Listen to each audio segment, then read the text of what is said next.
In cooperation with the Citizen Committee on Displaced Persons, presents in transcription, A Man with a Cause.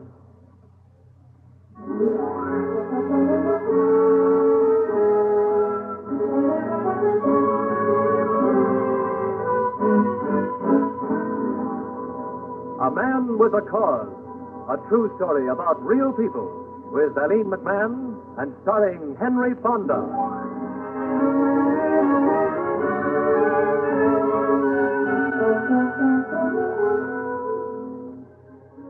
You are an American, standing in front of a large gilded eagle, emblem and seal of the United States Foreign Service, in the American consulate at Stuttgart, Germany. It's a crowded, busy office. Phones are ringing. Officials are at work. You have an appointment with the consul general. You ask yourself, will he do it or won't he? Then a secretary approaches, a pretty American girl. She's wearing a dark dress. She smiles. Mr. Sutter? Yes. The consul general will see you now. Thank you. This way, please. You walk down a long, narrow marble corridor. The phones and the buzzing and the voices fade out behind you. You see a large, heavy oak-paneled door. The entrance to the office of the man who will say yes or no. The secretary smiles again. This is Mr. Robinson's office. Go right in. Thank you very much. Not at all. You are inside the door now. You've seen Reed Robinson before, working this way, his body hunched over a desk, reading papers, studying reports, signing documents. He's extremely able, reserved, and strictly enforces State Department directives. Now he looks up and greets you warmly. Well, Bill Sutter, welcome. Hello, Reed. I heard the news. Sorry, the university is going to lose you. You're leaving. Well, Unra, had to come to an end in Germany sooner or later. You've done a fine job at Heidelberg, but I guess you'll be glad to get back to the States again.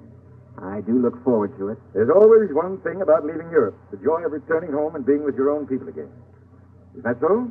Yes, in many ways, but this time it's not all so much joy. Oh, why? What's happened? I'll come to the point, Reed. As you know, I got leave of absence from my employers, the American Express Company, to work for a year with UNRWA in Germany. Yes? Besides working in BP camps, my job as UNRWA Director of Displaced Students has been one of the most interesting and challenging I've ever had in my life. Everyone agrees that there couldn't have been a better person for the job. Thanks, but what I'm driving at is this. 300 displaced students are now studying at Heidelberg. They come from 17 different nations that were overrun and occupied during the war. The military permitted us to give scholarships to these 300 students. But now that UNRWA is folding, they'll be left completely stranded. Yeah, it's too bad, Bill, but you know we get our orders from Washington. There's nothing we can do about it. UNRWA's funds are exhausted. It's cruel and heartless to treat these young people that way. There's no other way open, is there? That's why I had to see a plan. A plan? What is it? To bring these students to America. 300 students? Yes. How? Help them get passports first. Then have you grant them visas to enter the United States. Will you do it? Will you?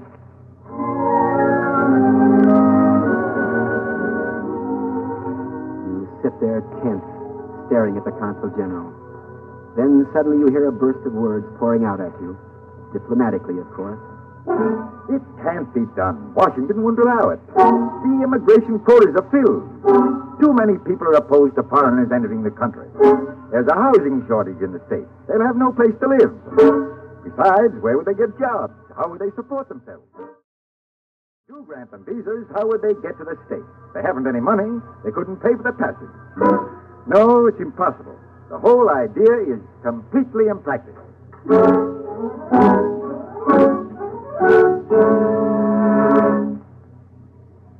There it is. The consul general has given you every argument, every reason why it can't be done. And yet you know in your heart that it must be done. You answer logically, reasonably, some of the questions that are raised. Others you don't have the answers to, at least not yet. But you think you've planted a seed. You don't know. Reed Robinson is leave his office. He pats you on the shoulder as he walks you to the door. At the doorway, you pause for a moment. You reach inside your coat pocket and take out a small photograph of a 3-year-old, lovable, tousle-haired child. The consul general looks at the picture approvingly, then asks, Your son? No, Reed, he's nobody's son right now. Who is he? No one knows. May I ask, why are you showing me this picture? A short time ago, I found this boy lying in a deserted hospital bed. Nobody knew who he was or where he came from. It was mostly eyes, as you can see. Dark, sad eyes. I picked him up and took him with me to Heidelberg. He's been with me ever since. With the doctor's help the other day, I gave him a birthday. I filled out an immigration form for him. You may not grant any visas for my students right now, but when I leave Heidelberg, I hope you'll make it possible for me to take him with me. May I take another look at that picture, Bill? Here it is. I've given him my name, Reed, and I've had him confirmed in my religion, Protestant. He's a handsome boy. You've set your mind. You haven't you, Bill? He's going back to the States with me, one way or other. I'm sure of that. I'd just like him to go back legally, that's all. Well, it may not be possible to get a visa for him until next year. The quotas are filled. I'm leaving Heidelberg in 2 days. Now, don't do anything foolish, Bill. You may regret it later on. Don't worry, Reed, I won't. I'm merely taking this boy to the States with me, and I hope you'll help. And goodbye, Bill. And the best of luck to you.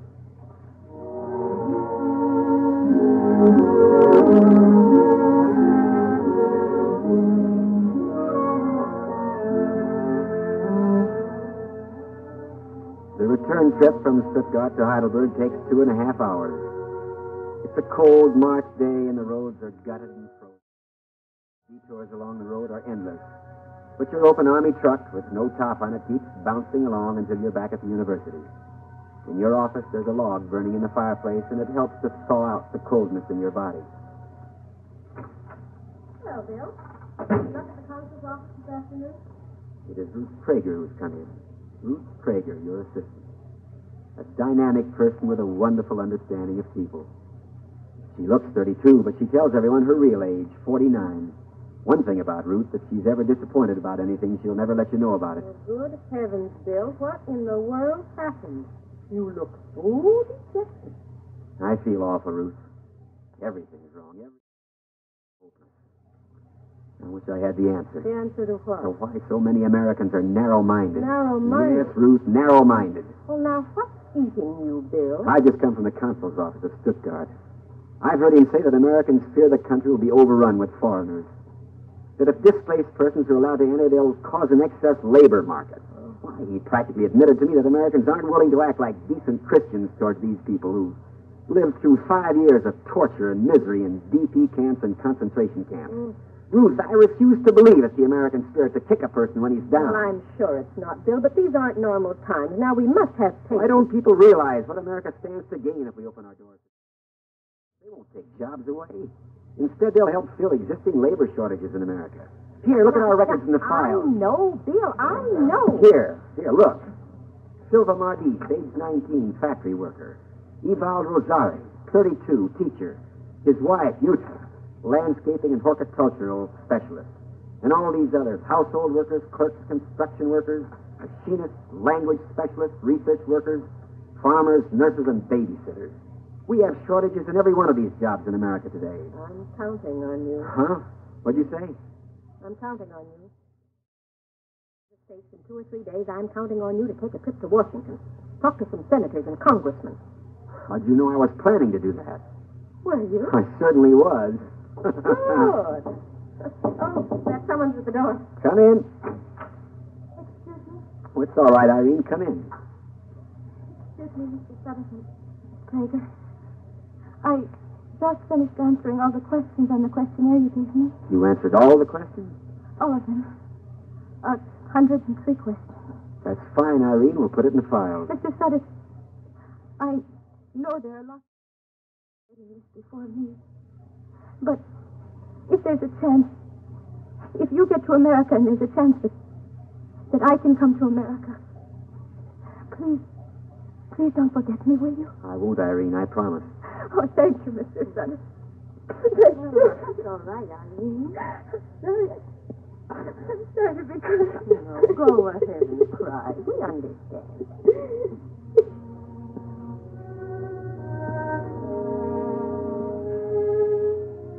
Ruth says we understand. But do we? Do we really understand Irene Hart? 19 years old, graduate of 3 concentration camps with a diploma tattooed on her arm to prove it. Her skin by the Nazis. Irene's parents were killed in a gas chamber, and she barely escaped being killed herself.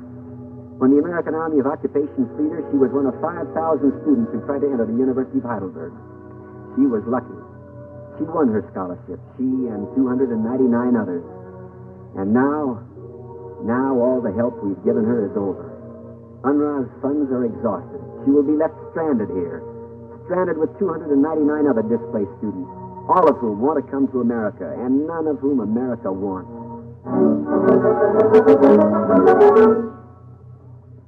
I suppose that's how you decide to be.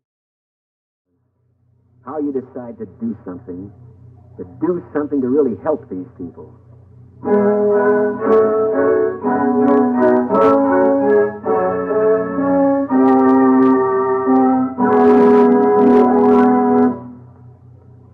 You are listening to the story of A Man with a Cause, with Eileen McMahon as Ruth and starring Henry Fonda in the role of Bill Sutter.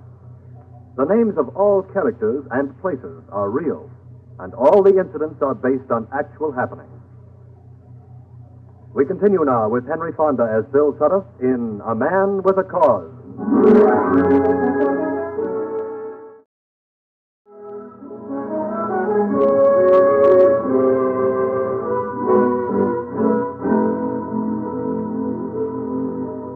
It is 2 days later. Your bags are packed and you are ready to fly back to America. The mail arrives in the morning, but there is no communication from Stuttgart. No envelope with a wing-spread eagle on it. No visa for the 3-year-old boy whom you found in a deserted hospital, whom you adopted and whom you've grown to love as much as your own son. Come on, Peter. Oh, here's Bill. He's in there waiting for you. Peter senses something unusual will happen today. You bet something unusual is happening today. Peter, you're going to fly with me to America. That's right, Peter, America. Seriously, Bill, have you thought of plane? I thought of punching a few holes in a suitcase, putting him in it, and carrying him aboard, but that's no good. Of course not. The customs men would inspect the suitcase. The only other way I can think of is to wrap him up in my raincoat, carry him under my arm. People are allowed to carry their own coats aboard. Say, that might work. If I could only get him into the States, I'm sure they'd let him stay. They wouldn't dare send him back. If they did, I'd go to Congress. I'd do something to make them pass a bill or something. That's the spirit. That's the spirit. We need to get something done in America for these displaced persons. I'm a Southerner, Ruth. Starkville, Mississippi's my hometown. They say it takes a little while for Southerners to get started, but once we start... You don't stop until you get your way. I know. And I know you. Oh, good heavens, you better get started for your plane. It's late. Goodbye, Ruth. Goodbye, Bill. I can't say all the things I want to say to you. You've been a wonderful person to work with and a real inspiration to me. Without you, I... Don't say any more, Bill. I understand. I'll write you every day if necessary. Good. And don't forget about Washington. I won't. Believe me, I won't. Come on, Peter, we're off for America.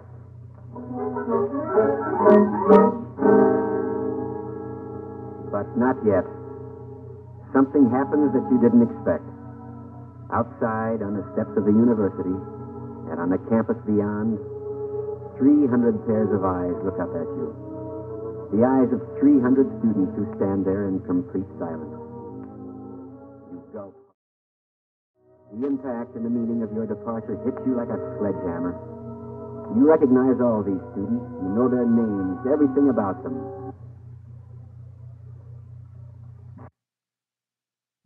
Where they come from, the stories of their suffering, the plight of their wanderings through the rubble and waste and wreckage of war. You know more than that. You know the pain of their despair and the anguish of their insecurity. You know the hopelessness they feel and their yearning for a life of peace and usefulness. You know all this, and you stand there speechless. You glance down at tiny Peter at your side, and suddenly he becomes a symbol of the life and the people you're leaving behind. There's no movement, no stirring on the campus. There's only a warm breeze from the east, and the sun stands high in the west. You walk toward the Jeep. You climb in. See Peter. Your bag. and your raincoat. Your Jeep starts moving, you wave your hand, and you're gone.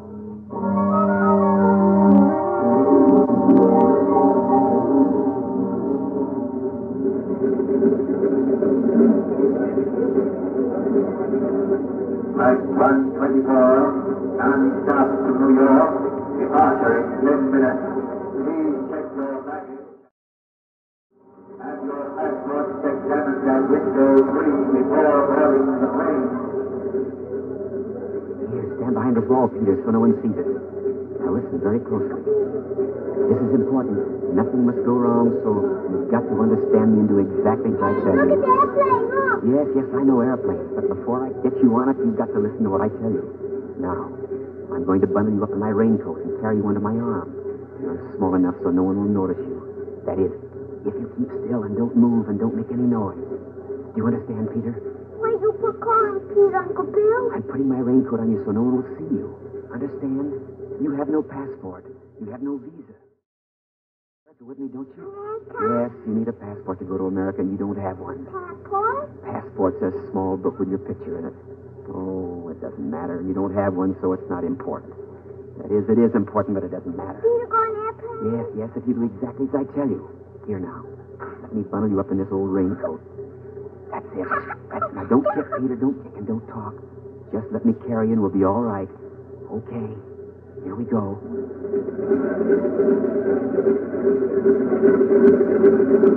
Hey, wait a minute. Hey, mister. Yes? Can I see your passport? Of course, here it is. William. Married, 2 children, citizen of the United States, Enrod, director of displaced students at Heidelberg University. Your passport's all right. Are you traveling to the United States? Yes. Alone? Well, why? Don't mind why, just answer the question. You're the immigration official here, aren't you? That's right. Well, my papers are in order. My passport's been stamped. My bags have been cleared. What are you carrying inside that coat of yours? Now, look here. You don't have to... You'd better come along with me. No, wait a minute. Please, I can You explain... shouldn't have done this, Mr. Sutter. You know it's against the law. All right, I've got a little boy in this raincoat. Here he is. Take a look at him. One of my men saw you behind that wall. Listen to me, please. I found this child a year ago in a deserted hospital. When I first saw him, he was undernourished. And his joints stuck out like knobs. He couldn't walk.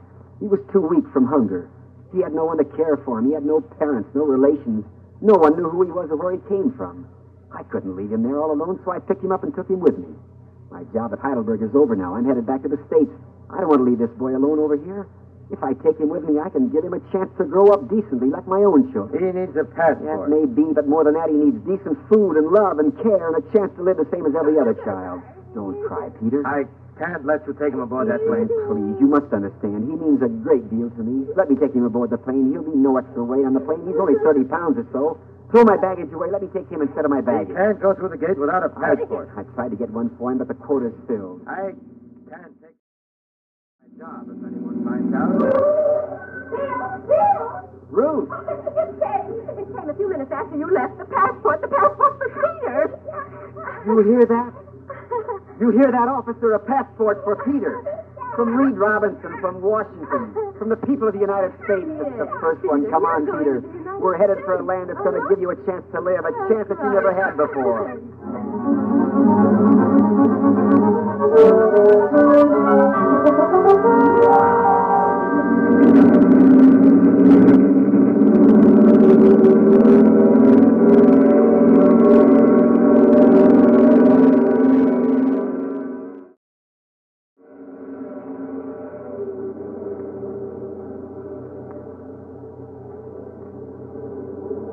You are aboard a plane that speeds westward, flying high above the clouds and far below the sky. The drone of its 4 motors din monotonously in your ears. Your eyes are heavy, your body is tired. But you've accomplished something this afternoon that you're proud of. Peter is at your side. This baby, this orphan, this displaced child is en route to America. He's the first displaced person whom you've helped to bring to America. Symbol of those who remain behind, those victims of persecution who wait in DP camps with no future, those displaced persons who are without homes, without help, without hope. Your plane races west, but your thoughts are of your students in the east. You remember their names and how they told you their stories.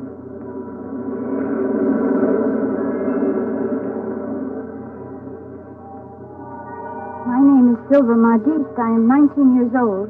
I am an Estonian. The Germans invaded my country in 1944. When they came to my town, they picked me off the street. They forced me into a truck and drove me to the harbor. And they shipped me to southern Germany to work 15 hours a day in an airplane factory. I lived in a horrible slave labor camp, 35 people in one small room. Resistance meant a concentration camp or a bullet. I have no future in Europe anymore. Will America give me a chance? I know I can make a good American citizen if I were only given a chance. Will you help me, Mr. Feathers?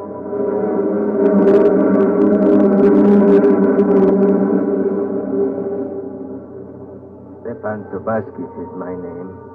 I'm 37, and I'm a Lithuanian. I used to write books for children, and later I worked for the Red Cross. I, my wife, and my child were sent by the Germans to Schwarzwald near Baden-Baden. We were forced to work as slave laborers in a small parts factory. The factory and the railroads and the whole town were bombed by the Americans, and all of us were glad. Mr. Sutter, we would like to go to America. I could work in a factory or on a farm or any place to support my family. Could you help us? Please.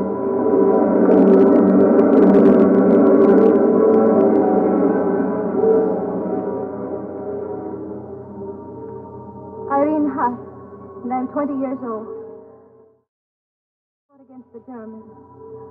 I was in the resistance movement from the beginning. I was captured twice, but I escaped only once. The second time, they put my father, my mother, and me into a concentration camp. They murdered my father and mother in a gas chamber. They almost murdered me. I want to study bacteriology and be a chemist in America. I can speak English, I can type, and I can translate many foreign languages.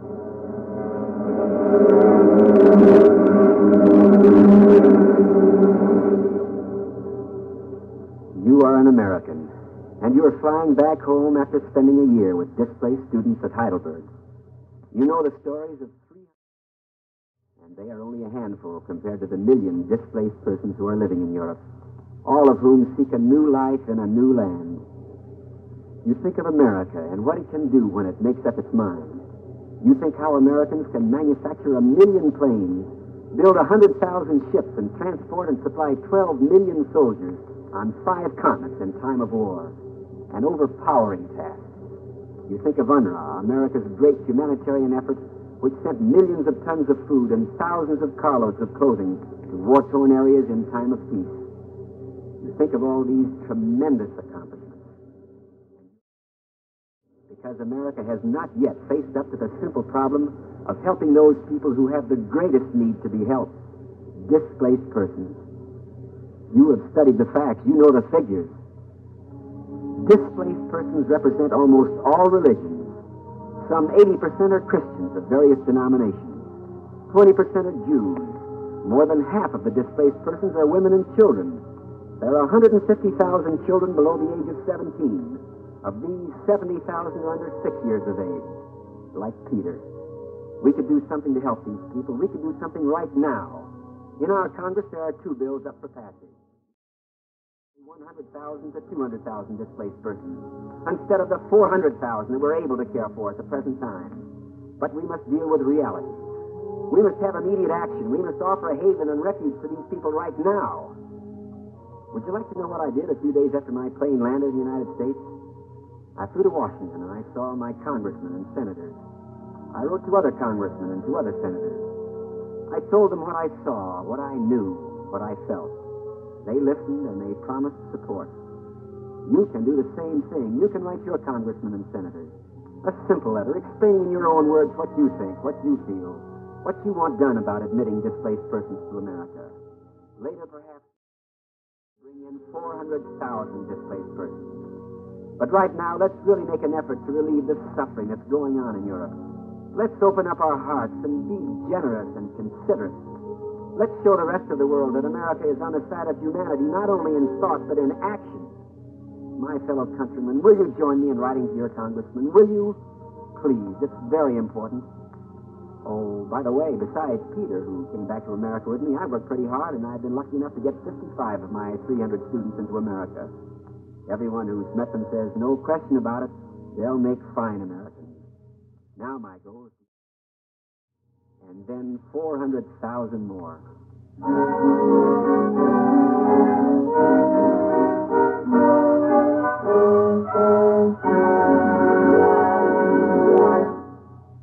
You have been listening to A Man with a Cause, written and directed by Mitchell Grayson and produced by Ted Hudis, with Aline McMahon as Ruth and starring Henry Fonda as Bill Sudduth. Featured players in our cast were Augusta Dabney, Teresa Keene, Sarah Fussell, Ed Jerome, and Joe DeSantis. Original music composed and conducted by Isidore Zier. Legislation fair share of displaced persons is endorsed by many national labor, civic, educational, and religious organizations, including American Federation of Labor, Congress of Industrial Organizations, American Legion, Catholic War Veterans, Federal Council of the Churches of Christ in America, National Catholic Welfare Conference, the major national Jewish organizations, National Conference of Union Labor Legionnaires, United Council of American Veteran Organizations, and hundreds of others. This program was presented under the auspices of the Citizens Committee on Displaced Persons, whose board of directors include Major General William J. Donovan, James A. Farley, Miss Virginia Gildersleeve, Herbert H. Lehman, Philip Murray, Mrs. Franklin D. Roosevelt, Edward R. Stettinius, Charles P. Taft, Barry Bingham, and Earl G. Harrison, Chairman.